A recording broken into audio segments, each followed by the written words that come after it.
Well, Eric, maybe you and I can tag team the Mighty Morphin Power Rangers because this was the I second don't know what one. you're talking about. I've never seen that show before in my life. What are you Oh, talking about? well, what a coincidence then that you're wearing a T-shirt with them on it. You know, Target has these shirts and I just buy them. I don't really look at them even. Yeah. So this show debuted back in 1993. It's about a group of teenagers with attitude from the fictional town of Angel Grove when they're chosen by an interdimensional being named Zordon to defend the Earth from evil. Each teen is given a power coin that allows them to morph into a color-coded superhero known as a Power Ranger, each with a unique suit, helmet, weapon, and dinosaur-themed robot called a Zord. This also for me was must-watch TV. Whether it was after school, whether it was on Saturdays, I can't remember exactly. But there's so much about this, I think, that just draws kids in, right? There's martial arts. And at the time, I think I mentioned this when we did the Cobra Kai episodes. I took karate as a kid. I'm not saying that the Power Rangers were responsible for me taking karate, but I know that it did get a lot of young kids at the time interested in martial arts. But they're just things like there's these wild monsters and giant robot battles. And I don't know that we had seen anything like it on TV up until this point. This was, I believe, based on a Japanese TV series initially. But, and again, this kind of, in a way, it's a little bit of a mirror image of the Saved by the Bell cast because every kid could kind of see themselves as one of these Power Rangers, right? They all had kind of their distinct personalities. And we love kind of when the ordinary become extraordinary, and that's exactly what happened to these five individuals, right? I think I identified with Billy, the Blue Ranger, the most. He was kind of geeky and, a bit self-conscious as a result of that. Everyone else was cool, and Billy was the geek. Yeah. And Tommy was initially evil, a villain, and becomes That's right. the good guy. Yeah, that was a cool arc. Well, Tommy was my favorite, but I think he was everybody's favorite, which is why he became first the green, then the white, wasn't it? And then the white. Yeah, it was the white. He had that right. dagger. I'm still going out.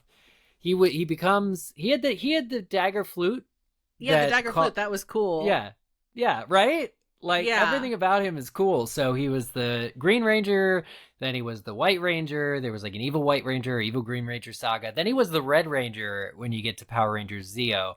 But honestly, Micah, like I am with you 100% on the cultural relevance, how it was like nothing we had ever seen. There was quite a bit around like collectors and toys. The toy lines were cool. I'm glad you mentioned that. Yeah, and that was like the first big like 7 years before Pokemon, or 5 years before Pokemon, the first movie, 2000. The Power Rangers movie is probably the first movie I demanded my parents take me to see in theaters. I remember going to see that in theaters too. Right? Yeah. It was huge, and it was like the seeing it on the big screen, because the TV show is actually pretty low budget. And in fact, I don't know if you guys know this, but all the fight sequences are actually repurposed from the Japanese show. Like they didn't, the robots, you mean? The robots, yeah. So like the show is like spliced in with this totally different other show. I mean, it's not totally different, but with the other show, and like that's how low budget it was. But when you got to the movie, seeing those same characters played by those same actors in like just the scope of the movie too, because it was like I think they go into space at some point before Power Rangers like had a base in space. It was really, really cool, and the movie was just huge and blew my socks off. It was such a good way to usher in a new era, because Power Rangers is one of those franchises that has reinvented itself over and over and over again. But I distinctly remember like going to see the movie in theaters, like you were just saying, and then being like, oh, I get this now. Like we've evolved, so we've all transformed, So I thought that the tie-in of that was really clever, and it was a really great way to like let kids know it's like, okay, we're done with this era, now we're moving on to whatever it was that came next, because that was part of the journey was them having to level up, basically. And I seem to recall that there was a morality story, or like the last 5 minutes of the show, there was like one of the Power Rangers would come out and talk to the kids about something in the story, like he'd talk at the screen. Am I misremembering? Oh, in the TV show, yeah, they would do like the after school specials, kind of. Yeah, like, kind of like as part of the episode. It was kind of really, and I don't know that I ever consistently watched those. I probably was like, the Zords are done fighting, I'm done. Right. It was camp too. That's the other. I was gonna say all the monsters were like so crazy. Well, and now that you talk about how they repurposed for like budget reasons from like the original Japanese show, you were saying, right? Japanese? Yeah. The show like was, yeah. Yeah, it makes sense that they were just a lot more creative with the villains and like what those villains were looking like. Super Sentai, it was called. Yeah. But I mean, it's just amazing. It's talk about like culture shock. It just was like nothing else on TV. And there was nothing else quite like it with that like hodgepodge of stuff, and certainly not in the live action sphere. No. It is on Netflix though. Who was your favorite Ranger, or who did you identify with, or who did you like watching? I like Jason, the Red Ranger. Yeah. He was like the leader. Yeah. He was, yeah. And it is interesting, though. I'm curious to get the take here. We didn't really talk about it with Saved by the Bell, but just there was a little bit of diversity in cast, and I feel like that's the case here with Power Rangers, although, I mean... The Black Ranger was played by a black guy. Yeah. The Yellow Ranger was Asian. They could have probably done that a little bit better, but yeah. Kimberly, though, right? Like, she was Pink Ranger. My first crush, clearly, easily. Amy Jo Johnson, right? Yeah. I think she makes a cameo in Smallville at one point, by the by.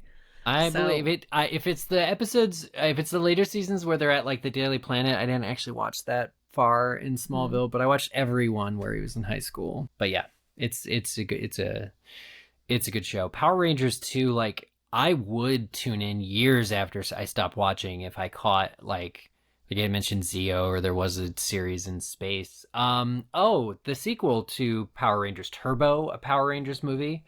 I actually probably watched that one more than even the first one. That was after I'd stopped watching the show. Tommy's little brother. Is that one in that movie? I forget if he had a little brother. I forget if that was a part of that movie. But Turbo, they were in the cars, and I think there was a bad guy on a submarine that they had to get rid of. But yeah, anyway, a good looking cast, characters you could fall in love with, very much for kids. But yeah, I would go to my best friend Josh's house just to play with his toy Megazord, like repeatedly, because it was cool because you could make all the cars fold up, or all the Zords fold up, and then they all connected together. It was awesome. And the figurines, I think they used to have like the flip was on the belt so that their heads would change. Yes. Yeah. Yeah.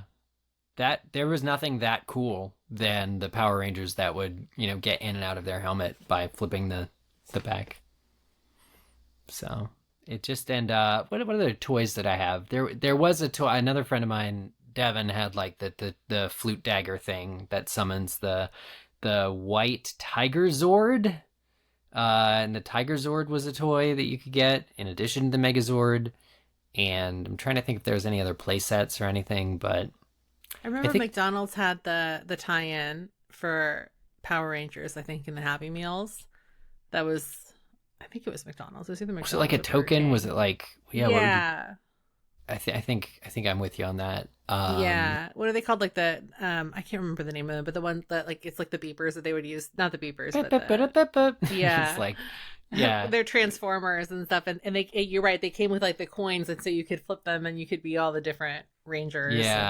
Yeah. Mastodon, Pterodactyl, right. Triceratops, Saber-tooth It's like tiger. the original, or like that Captain just Planet. reminded me of Yeah, exactly. That was another big one. It's very much, there were elements. The Wind, DNA water, is shared. heart. Yeah. Did you see they're remaking that? No, but it's about time. I think that we need Yeah. somebody to come in I and mean, there take was a pollution short down with to Don zero. Cheadle, So which is worth watching. is But that College Humor, right? The College yeah, Humor College sketch? Humor did it. Yeah. That was so But good. no, I just saw yesterday that it's been greenlit somewhere. So there's going to be Incredible. I'll be yeah. there. I know. But these are all just like very unique, strong shows that just had like such a cultural relevance. Yeah.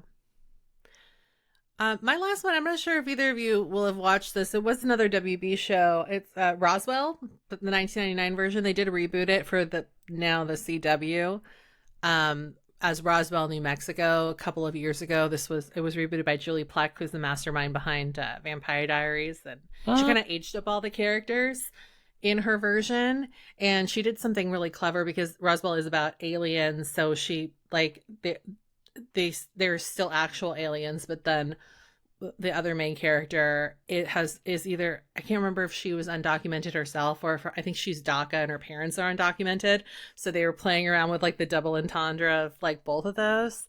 Yeah, which I thought was really clever, but I never got into the reboot. So I watched. don't know I know for a fact that when it aired, because I was a big fan of the X-Files, I would watch anything with aliens. I think there was a Nick show called The Journey of Alan Strange that I would watch all the time. He was an alien, but I remember watching and liking at least the first half of the first season of Roswell. Yeah, and I'm really glad that you brought up X-Files because I didn't really, I wasn't a big sci-fi kid growing up, but Roswell was kind of my gateway into watching more sci-fi, which is why I picked it. I think because like after that it just kind of opened the floodgates of like what I was open to watching, whether that was more like sci-fi or more fantasy and stuff like that. So I really consider that like my entry level into the genre. So to back it up a little bit here for anyone who doesn't know, the show is about a trio of alien teenagers, and they actually have to try and keep their real identities a secret while attending high school. But things get complicated when one of them decides to save a human girl he's always had a soft spot for. She gets shot in the diner she works at, and he's like, let me just use my alien powers to save you. It's so funny because like I would say like the first like few episodes really follow similar beats to Twilight, where like Edward saves Bella, but in this case it's Max saving Liz, and it obviously Roswell predates Twilight by quite a bit, but I wouldn't be surprised if Stephanie Meyer was inspired by Roswell for some of those story beats. But yeah, it was just like a really fun show. The sci-fi element was really cool because like, you know, anytime you have like kids with like a secret identity, things that are a little bit more higher stakes, and it also had like a bit of that small town charm because the local sheriff is the one that's got like beef with aliens, and he's after the teen aliens. So yeah, when I was like looking up some information on Star Wars, on Roswell for this, I actually had forgotten that Jason Katims is a co-writer on Roswell, and he obviously went on to create Friday Night Lights and Parenthood, so that's probably a big reason why this was fairly well written for like what it was, right? Which was just like fun teenage fodder. But I really love that. What have been, since you mentioned, you know, Roswell being the gateway into, what have been some of your other science fiction or fantasy favorites that came out that like you wouldn't have watched before Roswell? Big one for me later on in like the I would say like the mid 20s would be Merlin, BBC's Merlin. Oh yeah. Okay. I'm obsessed with that show. I could talk about that show forever. If you ever want to do a special on Merlin, I didn't like the ending, but no, but most people didn't. But yeah, really loved that. Obviously, like, you know, like Game of Thrones as well. I got a little bit into Battlestar Galactica as well as a result of Roswell and like the alien thing. I'm trying to think about some other stuff. I would also like, I would lump Smallville into that a little bit, but not really, because I grew up watching a lot of the animated superhero shows with my brothers. So I was already like predisposed to enjoy superhero properties. But yeah, I think I probably wouldn't have paid as much attention to Smallville were it not for Roswell, just because it does kind of toe that line, that sci-fi line too. Yeah. I was actually surprised, like when I got into Smallville, how like almost with X-Files, a lot of people talk about like the monster of the week format, and Smallville was very that, where the early seasons, like Chloe would let Clark know about some student of theirs that had been in the same storm of kryptonite that brought Clark to the US, and now there were kids getting exposed and they all had powers, and Superman Tom Welling would have to stop them, and it was just endlessly watchable. Like, it was in any permutation, it was just fun. But yeah, that's Roswell, I would definitely like want to see some more episodes and go back to that. I think that'd be Do you know fun. where you can watch the original? You can watch it on Hulu. Yeah, and it's only 3 seasons, so it goes pretty quick. It's funny because this was like one thing I will say is that Roswell was not the most popular by viewing standards, and there is a point in season 1 where you can tell they're trying to hook more people, so they really amp up like the romance element. There's this episode specifically that everybody always talks about called Heat Wave, which is so ridiculous. And like the premise is that they have to find out about like their past as aliens, but the only way they can do that is by flashbacks, and the only way they can get the flashbacks is if they're like all making out with each other. And it was such a ploy to like bring in more eyes, because it was like risque entertainment for teens. So yeah, but like other than that, the show is actually pretty good, and the cast is really well put together. Young Katherine Heigl is in it. A young Colin Hanks as well. That was my first introduction to Colin Hanks, who, he's done a lot of other stuff. And so is Katherine Heigl. But yeah, it's a fun show. It also has Dido does the theme songs, so going back to the Wow. iconic theme songs. Yeah. And, it was a time, I mean, where theme songs just reigned supreme. Mm-hmm.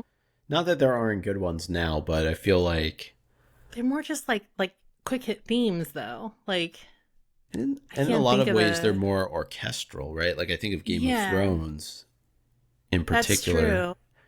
or Westworld, or Dexter, right? Like, is Dexter orchestral, or maybe just made that up? But Yeah. It's funny because you're right. I guess some HBO does a better job of having themes still for its properties, but like for Netflix, they don't really do the credits, the opening credits, really, for any of their Yeah, shows. you're right. Every So show's it's- theme song is yeah. just dun. Exactly, and then you're like right into it. Or Stranger it's just Things like has a theme a quick song, little like tinkly. Yeah, Stranger Diddy. Things is kind kind of like X-Files-y. quick. Yeah, No, but I Stranger think Things that's, is good. That's because it's a byproduct of its time. Like in the 80s, you would have a theme. Yeah. So I think Oh, it's that's part- such a it's good part point. of yeah. The Dexter one, I remember the slats of the air conditioning, the window air conditioning unit, and he's making himself a blood orange juice drink. So I think it definitely had a. I remember, yeah, he's carving the orange, and he walks out of his apartment at the end of the theme song. So I know it has one. I think it is orchestral. Any other TV shows anybody wants to bring up before we wrap it? Love to hear from listeners. Yeah. Yeah, This me is one I too. really want to hear about. If we mentioned There's one, plenty or- left on the table. Yeah, Got so that's many. true. Yeah, I would also love to circle back to this idea, but do it for movies, because I feel like there would be a lot to discuss there, to talk about everybody's favorite like 90s, Oh, 2000s yeah. movies. Yeah, Yeah, you'd have to go by year, honestly. I know You really for would. sure. Yeah, or by genre. Yeah. Well, thanks everyone for listening. We are still a fairly new show, even though we're about a year old now, and we still need your support as a result. So if you could follow us with your favorite podcast app and leave a review, that would really help us out a lot. It really goes a long way as far as helping us make this show a success. You can also follow us on social media. We're on TikTok, YouTube, Twitch, and Instagram as What the Hype Podcast. Our website is whatthehypepodcast.com. On X, we are What the Hype Show. And if you want to email us about anything, which we highly encourage you to do so, you can do that by reaching us at whatthehypepodcast@gmail.com. And finally, if a friend or family member needs an introduction to our favorite TV shows, what they can go back and rewatch on places like Hulu, or if you're just looking for a fun pop culture show to introduce them to, we would love it if you would recommend our show to them. We have a bunch of fun episodes coming up soon. We will be doing a Comic-Con recap for this year as well. Tons of news always comes out with regards to that. Wednesday is coming back to Netflix. We'll be talking about season 2 for sure. And yeah, it's always a good time over here. So definitely subscribe, and we hope that you join us for future episodes as well. Please do. And this was a lot of fun going back into down memory lane. I love the nostalgia trip episodes. They're fun. So good.